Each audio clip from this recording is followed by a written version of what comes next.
Cuando el sol se oculta, el mundo que conocemos cambia las reglas. Mientras la mayoría duerme, algunos se quedan para mantener las luces encendidas. Pero en la profunda quietud de la madrugada, el verdadero peligro no es el cansancio, es darte cuenta de que no estás tan solo como creías. Bienvenidos a las historias más perturbadoras del turno de la noche. Hola a todos. Lo que les voy a contar me pasó hace 3 años, en 2023, cuando trabajaba como guardia de seguridad para una subcontrata. No voy a dar el nombre de la empresa ni del sitio exacto por temas legales, pero era un polígono industrial a las afueras, un centro logístico de distribución de paquetería que de noche se quedaba completamente muerto. Mi turno era el peor de todos, de 10 de la noche a 6 de la mañana. Al principio me gustaba. Pagaban el plus de nocturnidad, no tenía que aguantar a jefes y me pasaba las horas vigilando una hilera de 16 monitores en una garita pequeña, haciendo un par de rondas por las naves vacías para fichar en los puntos de control. Dinero fácil, o eso pensaba. El problema de la noche no son los fantasmas, es la cabeza. El silencio en una nave de 4000 metros cuadrados es tan denso que escuchas tus propios pasos como si alguien te fuera siguiendo. Pero te terminas acostumbrando. Aprendes a distinguir el crujido del metal por el cambio de temperatura de cualquier otro ruido. Hasta que llegó una noche de mediados de noviembre. Era martes, el día más flojo de la semana. Serían las 2:30 de la madrugada. Yo estaba en la garita, con el café ya frío, mirando la pantalla número 9. Esa cámara apuntaba al muelle de carga número 4, una zona exterior que daba a un descampado oscuro. El resto del polígono estaba desierto. De repente, la pantalla parpadeó. No fue un fallo eléctrico normal. Fue un corte limpio, un segundo en negro, y volvió la imagen. Cuando se restableció, la luz del muelle, que funcionaba con sensor de movimiento, se había encendido. Me incorporé en la silla. En la pantalla no se veía a nadie. Pensé que sería un gato, un perro abandonado o incluso el viento moviendo alguna lona. Esperé un par de minutos a que la luz se apagara sola, pero no lo hizo. Se quedó fija. Decidí salir a echar un vistazo. Cogí la linterna, la defensa en el cinturón y salí de la garita. La temperatura había bajado muchísimo. Crucé la nave principal en silencio. La única iluminación eran los pilotos verdes de las salidas de emergencia, que proyectaban unas sombras larguísimas y deformes contra las estanterías de 20 metros de alto. Cuando abrí la puerta metálica que daba al muelle 4, el frío me dio en la cara. Miré hacia el descampado. Nada, todo despejado. Caminé hasta el borde del muelle, apuntando con la linterna hacia la valla perimetral que separaba el polígono de la carretera secundaria. La valla estaba intacta. Iba a darme la vuelta, pensando que el sensor de la luz se había estropeado, cuando escuché un golpe seco, un clac metálico. Venía de la parte de atrás de la garita de control, justo la zona que yo acababa de dejar sola. No corrí. En este trabajo correr es lo peor que puedes hacer porque dejas de escuchar lo que pasa a tu alrededor. Volví sobre mis pasos, con el corazón empezando a acelerarse un poco, pero convenciéndome de que era un ruido de las tuberías. Entré de nuevo a la nave principal. Caminé por el pasillo central, entre las montañas de cajas y palets. El silencio ahora se sentía diferente, como cuando entras a una habitación y sabes que acabas de interrumpir una conversación. Llegué a la garita. Entré y cerré la puerta de PVC. Me senté y miré los monitores. Todo normal. Pero cuando miré la pantalla del ordenador donde gestionaba los partes de incidencias, me di cuenta de algo que me heló la sangre. El reflejo en el cristal oscuro del monitor no era solo el mío. Las pantallas de los guardias suelen estar colocadas de cara a la ventana de la garita, lo que significa que el monitor me reflejaba a mí, la pared de atrás, y la puerta de entrada. En el reflejo, la maneta de la puerta se estaba moviendo hacia abajo. Muy despacio. Sin hacer ruido, alguien estaba al otro lado, agarrando el pomo, intentando abrirla con un cuidado milimétrico para que yo no me diera cuenta. Mi quid completamente conjulero. No me atrevía a girar la cabeza. Mirando fijamente el reflejo en el monitor, vi cómo la puerta se abría apenas 2 centímetros. No había luz al otro lado, solo la oscuridad de la nave vacía. Y en esa rendija, a la altura de mis ojos, vi la silueta de media cara. No era un monstruo, era un hombre. Llevaba una gorra oscura y tenía los ojos fijos en mí, completamente abiertos, esperando a ver si yo reaccionaba. En ese segundo entendí perfectamente lo que estaba pasando. No era nada paranormal. Era alguien que conocía el sitio, sabía qué cámara activar para sacarme de la garita, sabía dónde estaban los puntos ciegos y se había colado mientras yo estaba fuera. Y lo peor de todo, estaba atrapado con él en una oficina de 2 metros cuadrados. Hice lo único que se me ocurrió para no demostrar que lo había visto. Agarré el walkie-talkie de la mesa, apreté el botón con fuerza y, forzando la voz más tranquila que pude, dije: Central, aquí móvil 1. El inspector de zona acaba de llegar a la garita para la firma del parte. Todo en orden por aquí, cambio. Fue un farol. No había ningún inspector. Pero en cuanto terminé de hablar, por el reflejo del monitor vi cómo la silueta se retiraba hacia atrás y la puerta se cerraba con la misma lentitud con la que se había abierto. No salí de la garita en toda la noche. Bloqueé la puerta con la silla de repuesto, saqué la defensa y me quedé mirando fijamente los 16 monitores sin pestañear hasta que a las 6 de la mañana llegó el relevo y empezó a amanecer. Cuando mi compañero llegó, revisamos las grabaciones de seguridad. El tipo sabía lo que hacía. Evitó casi todas las cámaras, pero logramos ver un destello en una de las esquinas de la nave 2, 1 hora después de que intentara abrir mi puerta. Llevaba una barra de hierro en la mano. No venía a robar cobre, ni ordenadores. Venía por mí. O buscaba una nave vacía donde no quería testigos. Esa misma mañana firmé mi baja voluntaria. Dejé el trabajo de seguridad.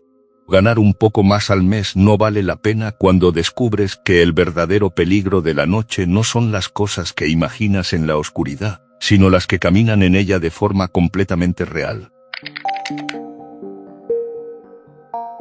Hola a todos. Me llamo Carlos, tengo 26 años y soy de Alicante. Para entender lo que me pasó, tienen que saber que llevo trabajando en la recepción de hoteles desde los 22 años. He visto de todo: borrachos pesados, parejas discutiendo a gritos y gente extraña que paga en efectivo y no sale de la habitación en 3 días. Te vuelves un poco inmune a las rarezas. Pero lo que me ocurrió el verano pasado en un hotel de carretera a las afueras de la ciudad me hizo plantearme seriamente cambiar de profesión. El hotel era el típico sitio de paso, de 2 estrellas, al que la gente va solo a dormir unas horas antes de seguir su viaje por la autovía. Mi turno era el de noche, de 11 a 7 de la mañana. Normalmente, a partir de la 1 o las 2 de la madrugada, el ritmo caía por completo. Yo me quedaba solo en todo el edificio. No había botones, ni seguridad, solo yo detrás del mostrador de la recepción, que daba directamente a una puerta automática de cristal que miraba al parking oscuro. Era una noche de julio, de esas en las que hace un calor asfixiante incluso de madrugada. Serían las 3:15 cuando la puerta automática del hall se abrió con su zumbido habitual. Entró un hombre. No tendría más de 40 años, vestía una camiseta gris normal y unos vaqueros, pero lo primero que me llamó la atención fue que venía completamente empapado en sudor y respiraba muy agitado. Tenía los ojos desorbitados, mirando hacia todos lados como si lo vinieran persiguiendo. Se apoyó en el mostrador, casi sin aire, y me pidió una habitación para esa noche. Le dije el precio, me dio su tarjeta de crédito y le pedí el documento de identidad para hacer el registro obligatorio por ley. Cuando me lo entregó, me di cuenta de que le temblaban las manos de una manera exagerada. Miré el DNI, metí los datos en el ordenador y le asigné la habitación 114, que estaba en la planta baja, al final de un pasillo largo. Le entregué la tarjeta llave, él la agarró casi de un tirón y se fue caminando a paso rápido, mirando hacia atrás antes de doblar la esquina del pasillo. Pensé que venía huyendo de alguna pelea de tráfico o que estaba bajo los efectos de alguna sustancia, así que no le di más importancia y seguí con mis tareas de cierre de caja. Pasaron unos 20 minutos. El hotel estaba en absoluto silencio. De repente, el teléfono de la recepción empezó a sonar. Al descolgar, lo único que escuché al otro lado fue una respiración muy agitada y un susurro ronco, casi inaudible. Era el cliente de la camiseta gris. Me dijo textualmente: «Por favor, llama a la policía. Hay alguien en mi habitación. Está metido dentro del armario». Se me congeló el cuerpo. En ese tipo de hoteles, las llaves de las habitaciones son electrónicas y el sistema registra cada vez que se abre una puerta. Miré la pantalla de control y vi que la 114 solo se había abierto una vez esa noche, cuando él entró. No había forma de que alguien se hubiera colado después de él sin levantar alertas o sin que yo lo viera pasar por el hall. Pensé que el hombre estaba teniendo un brote psicótico o delirios de persecución por el estado en el que había llegado. Trató de calmarlo con voz profesional. Le dije que mantuviera la calma, que yo estaba solo en recepción pero que iba a revisar las cámaras del pasillo para asegurarme de que nadie hubiera entrado. Mientras lo mantenía al teléfono, abrí la grabación en directo de la cámara que apuntaba al pasillo de la planta baja. El pasillo estaba completamente vacío, bañado por la luz blanca de los fluorescentes. La puerta de la 114 estaba cerrada. Le dije por el auricular: «Señor, estoy mirando las cámaras y el pasillo está limpio. Nadie ha entrado a su habitación. ¿Está seguro de lo que vio?». Su respuesta me hizo perder toda la tranquilidad. Su voz cambió por completo, pasó del pánico a un tono plano, frío y monocorde que me puso los pelos de punta. Dijo: «No lo vi entrar. Estaba aquí dentro antes de que yo llegara. Estaba esperándome», y colgó. Me quedé mirando el teléfono fijo unos segundos, asimilando sus palabras. Entonces caí en un detalle que me hizo dar un vuelco al corazón. Las limpiadoras terminaban su turno a las 3 de la tarde. Desde las 3 de la tarde hasta las 11 de la noche que yo entré, el hotel había estado gestionado por mi compañero del turno de tarde. Si alguien se hubiera colado en esa habitación aprovechando que una camarera de pisos se dejó la puerta abierta mientras limpiaba, esa persona podría llevar horas metida allí dentro, en la oscuridad, esperando a que el hotel le asignara la habitación a cualquier cliente descuidado. Sabía que no podía llamar a la policía solo por la sospecha de un cliente que parecía paranoico. Si era una falsa alarma, me caería una bronca monumental de la dirección. Así que decidí ir a comprobarlo yo mismo. Cogí el teléfono inalámbrico de la recepción, el juego de llaves maestras y caminé hacia el pasillo de la planta baja. Cada paso que daba se sentía eterno. El pasillo era una línea recta de puertas de madera idénticas. El silencio era tan denso que podía escuchar el zumbido de las máquinas de hielo del fondo. Cuando llegué a la puerta de la 114, me pegué a la madera para intentar escuchar algo. Nada. Ni televisión, ni voces, ni el menor ruido de movimiento. Toqué la puerta con los nudillos 3 veces y dije en voz alta: «Recepción, ¿está todo bien aquí dentro?». Nadie contestó. Volví a tocar, esta vez más fuerte. Seguía el silencio. Decidí usar la tarjeta maestra. El lector parpadeó en verde, la cerradura hizo un chasquido metálico y empujé la puerta despacio, abriéndola solo unos centímetros. La habitación estaba completamente a oscuras, salvo por la luz que entraba desde el pasillo del hotel. La cama estaba deshecha, las sábanas tiradas por el suelo, pero no había rastro del cliente de la camiseta gris. La ventana de la habitación estaba abierta de par en par, con las cortinas ondeando suavemente por la brisa de la noche. Al ver esto, respiré aliviado.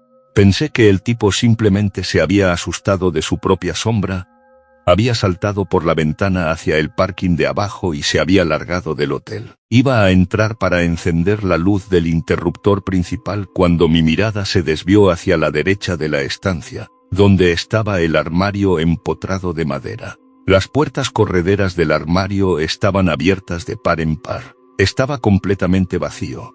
No había ropa, no había perchas en el suelo, nada. Fue en ese microsegundo cuando mi cerebro conectó las piezas y sentí un terror puramente físico. Si el cliente se había asustado porque había alguien dentro del armario, y el armario ahora estaba abierto y vacío, el peligro ya no estaba encerrado. Giré la cabeza hacia la izquierda, hacia el único rincón de la habitación que la luz del pasillo no lograba iluminar del todo, el espacio que quedaba justo detrás de la puerta que yo acababa de abrir. Escondido en ese hueco ciego, pegado a la pared trasera, había un hombre de pie. No era el cliente. Era un tipo extremadamente delgado, vestido con ropa oscura y sucia, que sostendría en su mano derecha la camiseta gris del huésped original, empapada en sangre. Tenía los ojos fijos en mí, sin pestañear, y en su cara se dibujaba una sonrisa desencajada, de oreja a oreja, como si estuviera disfrutando del juego. No me lo pensé dos veces. El instinto de supervivencia tomó el control absoluto. Di un paso atrás con todas mis fuerzas, agarré la maneta de la puerta y la cerré de un portazo limpio, escuchando cómo el pestillo electrónico encajaba de nuevo. Salí corriendo por el pasillo como nunca antes lo había hecho en mi vida. Llegué a la recepción balanceándome sobre el mostrador y me encerré en la pequeña oficina trasera, echando la llave y bloqueándola con el archivador metálico. Con las manos temblando tanto que casi no podía teclear, llamé al número de emergencias. La policía tardó menos de 10 minutos en llegar con 3 patrullas. Cuando entraron armados a la habitación 114, ya no había nadie. El tipo de la sonrisa había escapado saltando por la misma ventana por la que minutos antes había arrojado el cuerpo del cliente de la camiseta gris. Lo encontraron los agentes tirado entre los arbustos del lateral del parking.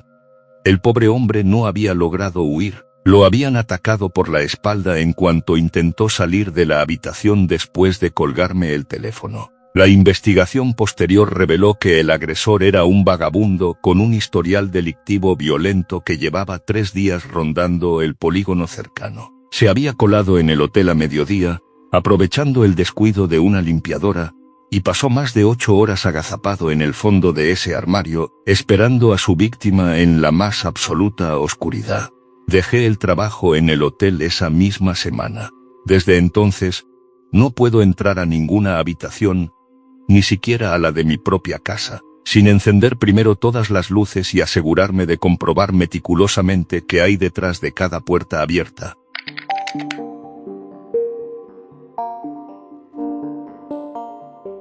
Me llamo Néstor, tengo 31 años y soy de la zona de Lota, en Chile. Lo que les voy a contar me pasó hace un par de años, cuando trabajaba turnos nocturnos como rondín y técnico de mantenimiento para una empresa de telecomunicaciones. Mi trabajo consistía en vigilar y revisar los generadores de una repetidora de señal de telefonía que estaba instalada en un cerro bastante aislado, justo en los terrenos altos que quedan cerca de las antiguas instalaciones mineras de carbón que llevan décadas abandonadas. La gente de por acá sabe que esas viejas minas desalojadas tienen una vibra muy pesada. Se cuentan muchas leyendas, pero cuando trabajas de noche te dejas de tonterías.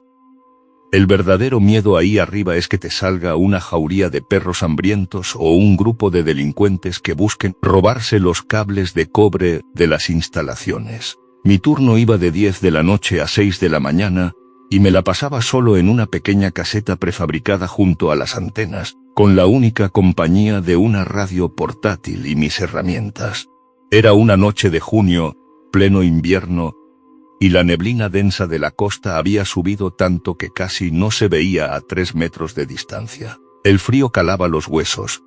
Serían cerca de las 3 de la madrugada cuando el generador principal empezó a fallar. El ruido del motor diésel cambió y la luz de la caseta parpadeó hasta apagarse por completo. Quedó activo el sistema de emergencia por baterías, que apenas iluminaba un par de luces LED rojas dentro de la oficina. Me puse la casaca térmica, agarré mi linterna potente de mano, la caja de herramientas y salí al patio cercado para revisar el tablero del generador. El silencio en el cerro con esa neblina era absoluto, sordo, como si estuvieras metido dentro de una caja de algodón. Abrí la tapa metálica del motor y me puse a revisar los fusibles. Estaba concentrado apretando unas conexiones cuando escuché un sonido extraño a lo lejos, un chirrido metálico, rítmico, clank, clank, clank. Apagué la linterna para no llamar la atención y agudicé el oído. El sonido venía de más abajo, de la ladera del cerro, justamente donde se encontraba uno de los antiguos piques o accesos respiraderos de la mina abandonada, una zona protegida por rejas oxidadas y letreros de peligro de derrumbe. Miré fijamente hacia la oscuridad y la niebla. De pronto, un haz de luz amarillenta y tenue se encendió entre los árboles, abajo en la mina. Era una luz que se movía despacio, balanceándose de un lado a otro. Mi primer pensamiento fue que eran ladrones de material o algún vagabundo buscando refugio del frío, pero el chirrido seguía. Clank, clank. Parecía el sonido de una vieja carretilla metálica rodando sobre rieles oxidados. Me quedé completamente inmóvil, pegado a la estructura del generador, observando cómo la luz iba subiendo lentamente por el sendero abandonado que conectaba la mina con el camino de la repetidora. El miedo empezó a apretarme el pecho cuando me di cuenta de un detalle muy lógico pero aterrador. Las líneas de tren de esa mina habían sido desmanteladas y vendidas como chatarra en los años 90. No quedaba ni un solo riel entero en todo el sector, solo zanjas de tierra y piedras. El ruido de metal chocando contra metal que yo estaba escuchando era físicamente imposible a menos que alguien fuera arrastrando algo muy pesado de forma deliberada. La luz amarillenta se acercó a la valla perimetral de mi estación. A través de los rombos del tejido de alambre, pude distinguir la silueta. No era ningún fantasma flotando. Era un hombre bajo, robusto, que vestía un overol de lona gruesa completamente desgastado y sucio de hollín. Lo perturbador era lo que llevaba en la cabeza. Un casco de minero antiguo, de los que funcionaban con lámparas de carburo, de donde salía esa luz amarillenta y humeante. El tipo no caminaba normal. Arrastraba los pies con dificultad y venía empujando un armatoste de hierro viejo, una estructura soldada con ruedas que golpeaba contra las rocas del suelo. Me agaché detrás del generador, rezando para que la neblina me ocultara, pero cometí un error estúpido. Al moverme, mi bota golpeó la tapa metálica de la caja de herramientas que estaba en el piso. El sonido fue seco pero clarísimo en medio de la noche. El chirrido de la carretilla se detuvo en el acto. Me quedé conteniendo la respiración, con el corazón golpeándome las costillas. Arriesgándome un poco, asomé la mirada por el borde del motor. El hombre del casco se había detenido justo al otro lado de la reja, a unos 5 metros de donde yo estaba. La luz de su casco apuntaba directamente hacia mi posición. Esperé que gritara algo, que me amenazara o que intentara saltar la valla, pero no hizo nada de eso. El tipo se quedó completamente quieto, de pie bajo la niebla. Con una lentitud espantosa, levantó un brazo y se llevó la mano al casco. Ajustó la válvula de la lámpara de carburo vieja y la llama creció, iluminando su rostro por completo. No tenía facciones de monstruo, pero su mirada estaba completamente vacía, desenfocada, como la de alguien que opera bajo un sonambulismo severo o un trauma extremo. Tenía la piel pálida, costras de carbón pegadas a las mejillas y los labios agrietados. Se me heló la sangre cuando me di cuenta de lo que realmente estaba pasando. El tipo cargaba una mochila de lona militar a la espalda y de ella asomaban herramientas de excavación y botellas plásticas. No era un aparecido del siglo pasado. Era un minero ilegal, un pirquinero, de los que entran a los piques clausurados a sacar los últimos restos de carbón de forma clandestina, arriesgando la vida cada noche en túneles que pueden colapsar en cualquier segundo. El aislamiento, la falta de oxígeno allá abajo y los gases tóxicos de la mina debían tenerlo completamente enajenado, alucinando o intoxicado. El hombre se quedó mirándome fijamente a través del metal del generador por lo que parecieron horas, aunque habrán sido un par de minutos. Luego, sin emitir un solo sonido, soltó el armatoste de hierro, dio media vuelta y se internó de nuevo en la neblina, bajando hacia la boca de la mina. El haz amarillo de su casco se fue perdiendo poco a poco entre los matorrales hasta que el cerro volvió a quedar a oscuras y en silencio. En cuanto amaneció y llegó mi relevo, Di el reporte a la empresa y a carabineros. 2 días después me enteré por las noticias locales de que la policía había bajado a inspeccionar ese pique viejo. Encontraron un derrumbe reciente a unos 80 metros de profundidad. Enterrado bajo toneladas de piedra y tierra estaba el cuerpo de un minero ilegal de la zona que llevaba desaparecido casi una semana. La autopsia determinó que había muerto por asfixia la misma noche que yo lo vi. Nunca supe si el hombre que llegó hasta mi reja era el minero atrapado que logró salir agonizando antes de colapsar en el cerro, o si era su compañero que escapó dejándolo atrás y quedó trastornado por el gas del subsuelo. Lo único seguro es que esa fue mi última semana en el turno nocturno de la repetidora. El carbón de Lota se cobró muchas vidas en el pasado, y entendí que allá arriba, en la oscuridad de la madrugada, la mina sigue llamando a la gente hacia el fondo de la tierra. Hola a todos.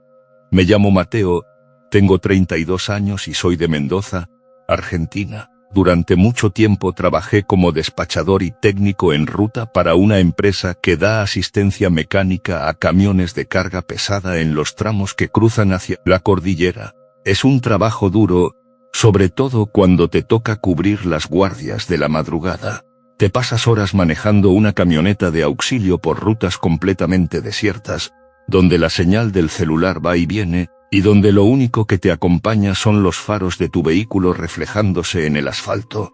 Lo que les voy a contar me pasó en el invierno de 2024, en la Ruta Nacional 7. Eran cerca de las 2 de la mañana de un martes, cuando recibí el aviso de la base. Un camionero chileno se había quedado varado por un problema en los frenos en un sector de descanso bastante aislado, un playón de tierra que queda a unos kilómetros antes de empezar la subida fuerte hacia la montaña.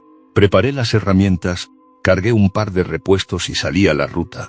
El viaje fue tranquilo pero pesado, había mucha escarcha en el camino y una neblina helada que bajaba de los cerros. Cuando por fin llegué al playón de estacionamiento, vi el enorme camión con acoplado estacionado al fondo, pegado a un cerro de rocas. Tenía las luces de posición encendidas, emitiendo un brillo tenue en medio de la oscuridad. Estacioné mi camioneta de asistencia unos metros por detrás, bajé con mi linterna y caminé hacia la cabina del conductor para que me firmara el inicio del servicio. Al llegar a la puerta del chofer, golpeé el vidrio un par de veces. Nadie contestó. Pensé que el hombre se habría quedado dormido por el cansancio, así que subí los escalones metálicos y miré a través del cristal. La cabina estaba vacía. No había nadie en el asiento del conductor, ni en la litera de atrás. Las llaves estaban puestas en el contacto y el motor seguía tibio, lo que significaba que el chofer se había bajado hacía muy poco. Miré a mi alrededor con la linterna. El playón de tierra estaba completamente desierto, rodeado solo por la inmensidad de la noche y el ruido del viento frío chocando contra el acoplado. Asumí que el hombre habría caminado hacia unos arbustos cercanos para ir al baño, así que bajé de la cabina y me puse a revisar la rueda trasera izquierda, que era donde el reporte indicaba la falla del freno. Me metí debajo del chasis con una lona para cubrirme del piso helado y comencé a iluminar el sistema de aire con mi linterna de cabeza. Estaba concentrado soltando una de las válvulas cuando escuché el crujido de pisadas en la gravilla del playón. «Buenas noches», grité desde abajo del camión. «Ya estoy revisando el problema del aire. En 10 minutos lo tengo listo». Nadie me respondió. El crujido de los pasos se detuvo justo al lado del acoplado. Pensé que el camionero era un tipo de pocas palabras o que estaba de mal humor por la avería, así que seguí con lo mío. A los pocos segundos, escuché un golpe seco arriba de mi cabeza, en la base metálica del remolque, seguido por el sonido de una lona estirándose. El camión transportaba mercadería cubierta con una lona de lona negra gruesa, tensada con sogas.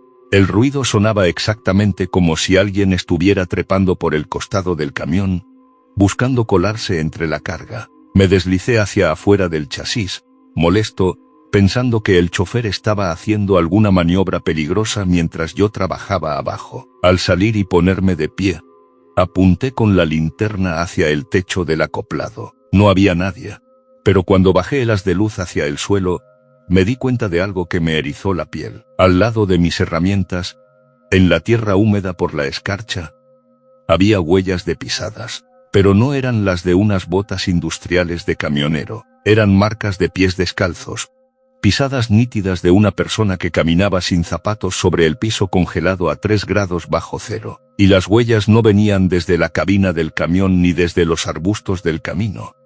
Salían directamente de la maleza oscura del cerro y rodeaban la camioneta de asistencia en la que yo había llegado. El instinto me dijo que me fuera de ahí inmediatamente. No había nada paranormal en esto. En esa zona de la ruta a veces operaban bandas de piratas del asfalto o delincuentes que se escondían en los cerros para emboscar a los choferes varados y robar la carga. Sentí una paranoia tremenda al darme cuenta de que me habían estado observando desde la oscuridad mientras yo estaba completamente indefenso debajo del camión. Agarré mi caja de herramientas a toda prisa, dispuesto a subirme a mi camioneta y llamar a la policía desde el camino, cuando escuché un zumbido extraño. Venía de la cabina del camión. Al dar la vuelta, vi que las luces del tablero parpadeaban y la radio de banda ciudadana del camionero se había encendido sola, emitiendo una estática ensordecedora que rompía el silencio de la ruta.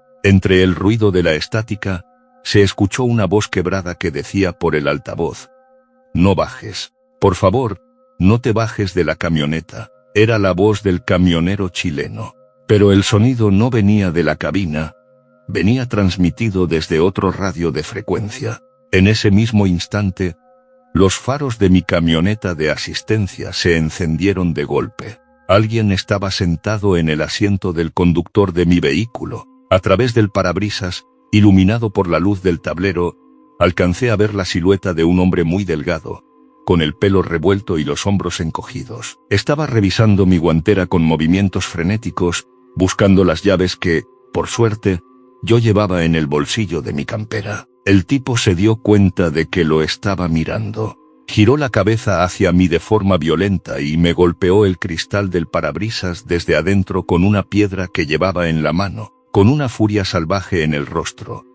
No lo pensé. Salí corriendo en dirección contraria, hacia la ruta asfáltica, abandonando la camioneta y las herramientas. Corrí casi 1 kilómetro a oscuras por el arcén de la carretera, con el frío quemándome los pulmones, hasta que divisé las luces de un camión que venía de frente. Le hice señas desesperadas con la linterna hasta que el chofer se detuvo y me dejó subir, temblando por completo. A la mañana siguiente regresé al playón con una patrulla de la Gendarmería Nacional. Mi camioneta estaba allí, con las puertas abiertas y el interior destrozado. Se habían llevado mi billetera, la radio de asistencia y toda la ropa de abrigo que tenía de repuesto. Al revisar el camión varado, los agentes abrieron los candados del acoplado trasero. Escondido en el fondo, detrás de unos palets de mercadería, encontraron al camionero chileno original. Estaba atado de pies y manos con alambre, golpeado y con principio de hipotermia, pero vivo. El hombre nos contó que 2 tipos armados y visiblemente drogados lo habían emboscado apenas se bajó a revisar el freno. Lo metieron ahí dentro para vaciar el camión, pero al ver llegar los faros de mi camioneta de asistencia, uno de los delincuentes se escondió en el cerro y el otro se metió en mi vehículo para intentar robarlo también y usarlo para escapar con el botín. El camionero había logrado encender un walkie-talkie portátil que tenía en el bolsillo para intentar alertarme por la frecuencia de radio cuando escuchó que yo llegaba. Esa noche entendí que en las rutas largas del norte, la inmensidad del paisaje y el aislamiento no solo atraen el silencio, sino también a personas desesperadas que esperan en las sombras de los cerros a que un motor se apague para quitarte lo poco que tienes.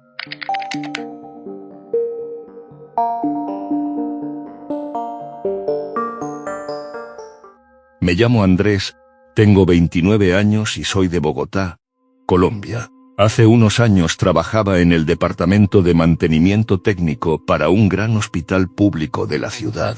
Mi labor consistía en asegurar el funcionamiento de las plantas eléctricas de respaldo, calderas y sistemas de ventilación. El turno de la noche, de 12 a 8 de la mañana, era una ruleta rusa. Podías pasarte las horas tomando café en el sótano o corriendo de un lado a otro por fallas críticas en los peores momentos. Lo que les voy a contar me ocurrió una madrugada de septiembre. El hospital tiene varios sectores antiguos que han sido clausurados o que se usan solo como depósitos de equipos médicos viejos descontinuados. Uno de ellos era el pabellón San José, una estructura de 3 pisos separada del edificio principal por un patio interno con jardín. El sótano de ese pabellón albergaba los extractores de aire industriales antiguos que conectaban con la morgue vieja, un área que ya no se usaba pero cuyos ductos debían revisarse mensualmente por normativas de salubridad para evitar acumulaciones de gas. Eran cerca de las 3:30 de la mañana cuando el panel de control del sótano principal me alertó sobre una caída de presión en el extractor número 4, ubicado justamente en las profundidades del pabellón abandonado.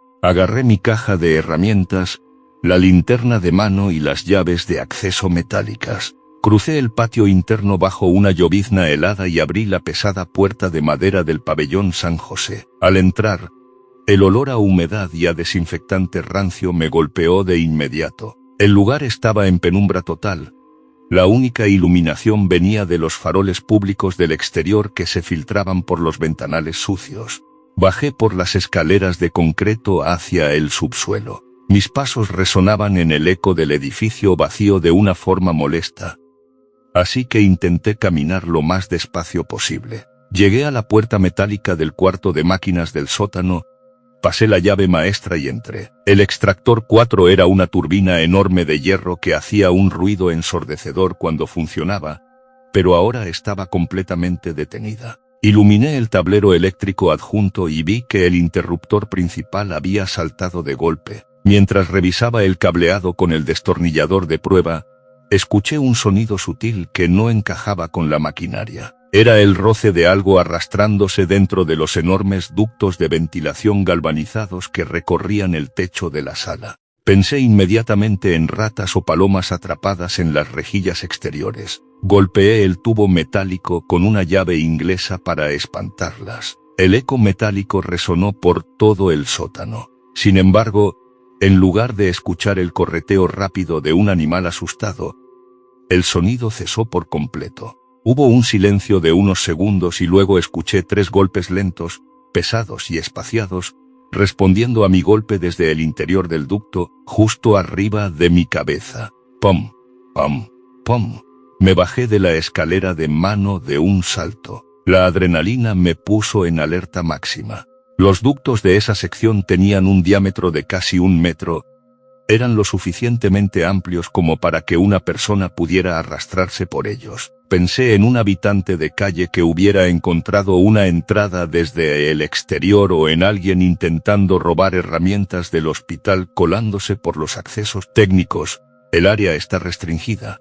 Grité apuntando la linterna hacia las uniones del ducto. Si no sale ahora mismo, llamo al personal de seguridad de la entrada. Nadie respondió, pero el movimiento dentro del tubo de metal comenzó de nuevo, esta vez mucho más rápido y frenético. El sonido de la lona de una ropa rozando contra las paredes metálicas se dirigía hacia la rejilla de salida que comunicaba directamente con el antiguo cuarto de autopsias de la morgue vieja, una habitación contigua a la que yo me encontraba. Decidí no arriesgarme. Cerré la caja de herramientas a toda prisa con la intención de salir de allí y dar aviso por el radiotransmisor a los guardias de la entrada principal. Al girarme hacia la puerta de salida del cuarto de máquinas, me di cuenta de que la luz que se filtraba desde el pasillo del sótano se había bloqueado. Había una silueta parada en el marco de la puerta, obstruyendo mi única salida. Encendí la linterna de golpe y la apunté hacia la figura. El haz de luz iluminó a una mujer de mediana edad. Vestía una bata blanca de enfermera descolorida y llevaba el cabello recogido en un rodete deshecho. Al principio pensé que era una compañera del turno de noche que se había perdido o que venía a buscarme. Pero en cuanto miré sus manos y su rostro, me quedé paralizado por el horror. La mujer tenía las palmas de las manos y las uñas completamente negras, cubiertas de una grasa mecánica espesa, la misma grasa lubricante que usábamos para los motores de los extractores. Sus ojos estaban inyectados en sangre, fijos en mí con una hostilidad salvaje, y respiraba de una forma ruidosa, con un silbido en el pecho que delataba un cansancio extremo o una enfermedad pulmonar severa. En su mano derecha sostenía un bisturí quirúrgico oxidado de los depósitos de desecho del hospital. Entendí la situación en un segundo. La persona del ducto y ella eran la misma. Llevaba tiempo viviendo allí abajo, escondida en los recovecos del pabellón clausurado. Señora, tranquila, dije dando un paso hacia atrás, buscando un espacio entre los motores de las calderas. Déjeme salir y no pasa nada. La mujer no articuló palabra, emitió un gruñido gutural y se abalanzó sobre mí con una velocidad impresionante, lanzando un tajo al aire con el bisturí. Esquivé el golpe hacia un lado, haciendo que chocara contra el tablero eléctrico metálico. Aproveché ese segundo de confusión para empujarla con todas mis fuerzas contra los tubos de vapor inactivos. Ella cayó al suelo perdiendo el arma, pero comenzó a levantarse de inmediato con una agilidad aterradora, arañando el cemento con sus uñas rotas. Salí corriendo a toda velocidad del cuarto de máquinas. Subí las escaleras del pabellón San José de 3 en 3 mientras escuchaba sus pasos pesados y sus gritos roncos persiguiéndome por el hueco de la escalera. Llegué a la puerta principal del pabellón, salí al patio interno bajo la lluvia y no paré de correr hasta entrar al edificio central iluminado, donde me desplomé frente a mis compañeros de seguridad.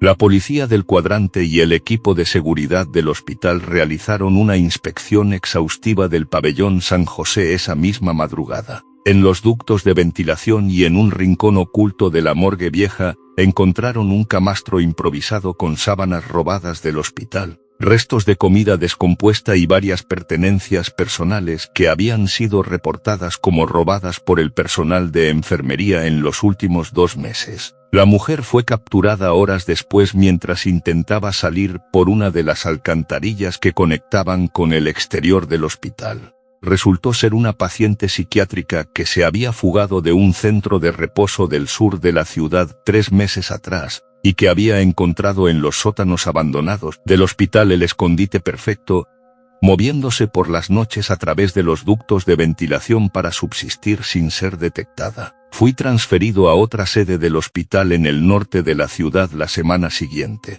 Desde esa noche, cada vez que paso cerca de una rejilla de ventilación en un edificio grande y escucho el más mínimo crujido en el metal, no puedo evitar dar un paso atrás, recordando la mirada de esa mujer esperándome en la penumbra del sótano.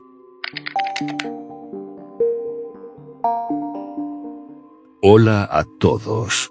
Me llamo Javier, tengo 27 años y soy de Ciudad de México. Trabajé durante un par de años como operador de limpieza nocturna en los talleres y fosas de mantenimiento del metro, específicamente en la línea 2. El turno de la noche arranca a las 12:30, cuando las vías se quedan sin energía y los trenes se guardan en las naves de Tasqueña para revisar los motores, lavar las carrocerías y dejar los vagones listos antes de que abran las estaciones a las 5 de la mañana. Trabajar ahí abajo es pesado. Estás en un túnel subterráneo inmenso, húmedo, donde el aire huele a metal quemado y aceite. Uno aprende a ignorar los ruidos raros.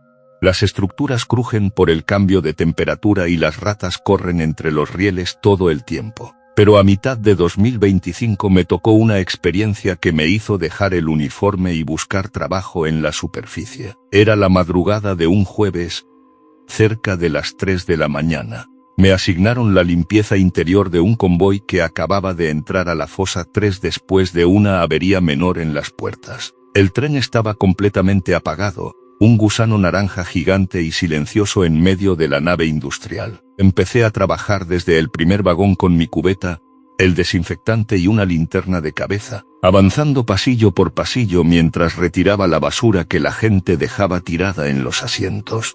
Llegué al último vagón, el número 9, que quedaba justo en la zona más oscura de la nave, pegado a la entrada del túnel de acceso. El silencio ahí atrás era absoluto. Estaba agachado despegando unos chicles del suelo cuando escuché un sonido seco en los asientos del fondo. Fue un crujido plástico, como cuando alguien se acomoda en un asiento. Apagué mi linterna de cabeza para ver si el reflejo de las luces de la nave mostraba a algún compañero haciéndome una broma. Nada.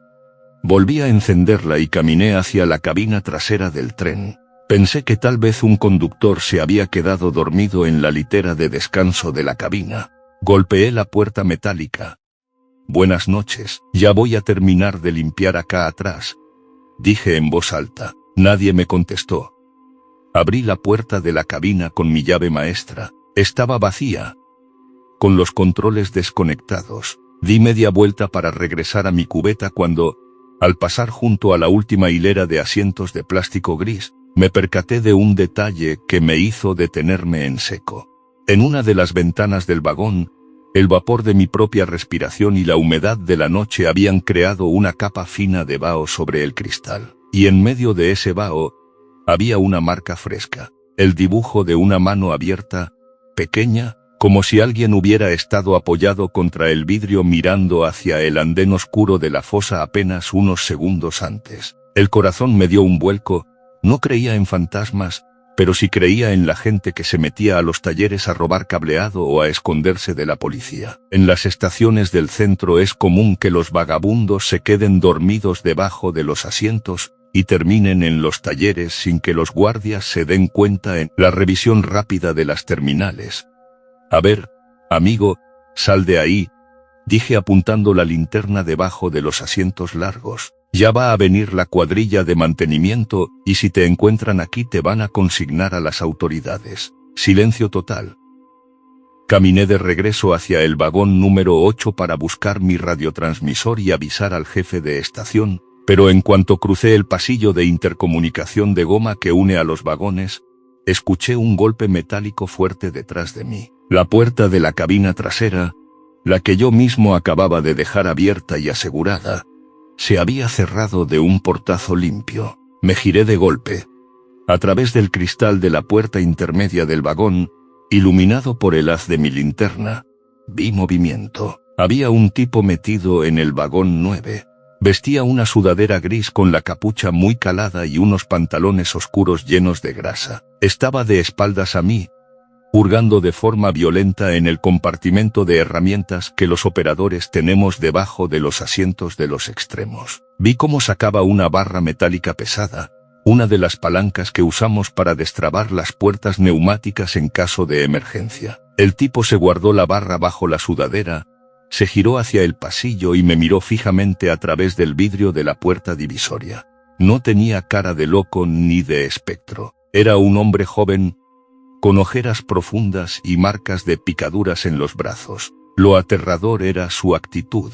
No parecía asustado por haber sido descubierto, al contrario, me miró con una frialdad absoluta, metió la mano en su bolsillo y sacó una navaja plegable. Escuché perfectamente el clic de la hoja al abrirse en medio del silencio del vagón. Entendí que estaba completamente atrapado. El tren estaba apagado, las puertas laterales estaban bloqueadas por el sistema neumático y la única forma de salir de ese vagón era avanzar hacia el frente del convoy, pero él estaba bloqueando el pasillo de intercomunicación. El tipo empezó a caminar hacia mí, arrastrando la punta de la navaja contra los tubos metálicos de los pasamanos. El sonido del metal raspando era insoportable. Siarará, arará.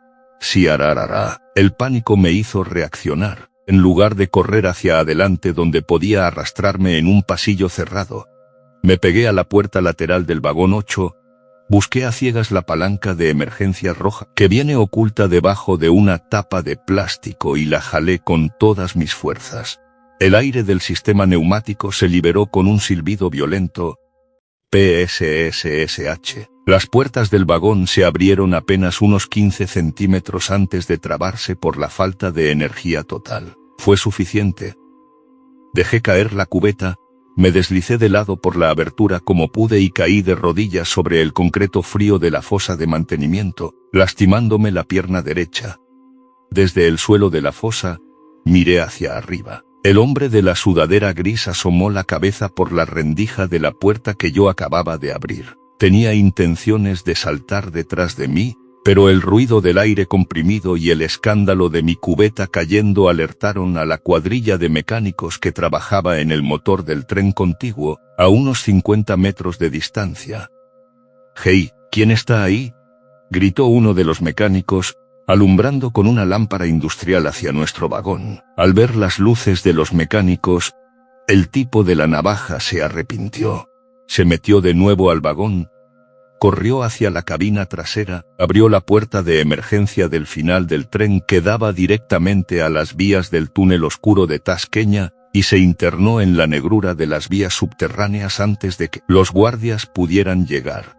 Los elementos de seguridad del metro y la policía bancaria revisaron el túnel esa misma noche usando lámparas y perros de búsqueda. No lo encontraron, pero hallaron su escondite en un nicho de cables de alta tensión deshabilitado a unos 200 metros dentro del túnel. Tenía cobijas, mochilas robadas a usuarios y varias herramientas del taller. Resultó ser un ex empleado de una empresa externa de limpieza que conocía perfectamente los horarios de los turnos, las claves de las puertas y los puntos ciegos de las cámaras de la nave. Llevaba 2 semanas viviendo en los túneles y metiéndose a los trenes de madrugada para robar las pertenencias de los trabajadores y el cobre de los talleres. Esa misma semana pedí mi liquidación.